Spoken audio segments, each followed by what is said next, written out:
Eric Hammer here, registered physiotherapist. Today I'd like to talk to you about some passive finger mobility exercises that can be really helpful if one is limited in terms of the fine motor movements in through the fingers.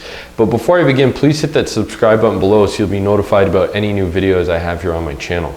So essentially what I'd like to show you today is a way that you can mobilize both finger flexion and extension, right, by using the other hand to do the movement for you. So this can be really great for somebody who maybe they've had some sort of surgery where there's scar tissue perhaps on a finger, or maybe they've had like a trigger finger in the past, and as a result, again, they've got some scar tissue or surgery from that, and so they're limited in certain movements. It could be good for somebody who's got some arthritis in through the fingers, and so they're dealing with some restrictions in terms of movement in through the fingers.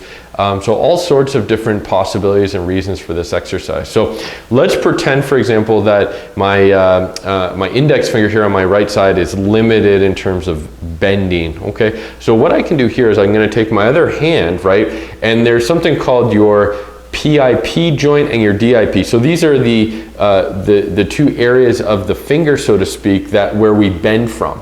And so what you can essentially do is you can isolate by holding on to the tip of the finger, and now what I'm going to do is actually start bending it. Now, when we're doing these, right, when we're doing this sort of passive mobility, we don't want to go into any sort of pain at all with this, right? So we want to use pain as our guide, and we repeat. And as we're repeating, ideally what we should find is that we can go a little bit further with our bending. So then we can move from there to sort of further down, and now again I'm going to do the same thing on the finger, just lower down in through kind of the knuckle region, right?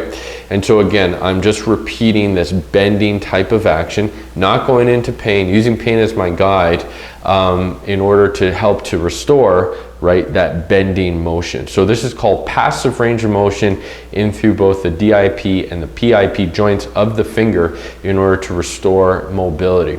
Now after that too, you can try and do some of your movements actively. So ideally you should find, hey, there's been an improvement afterwards in terms of my ability to bend it without support.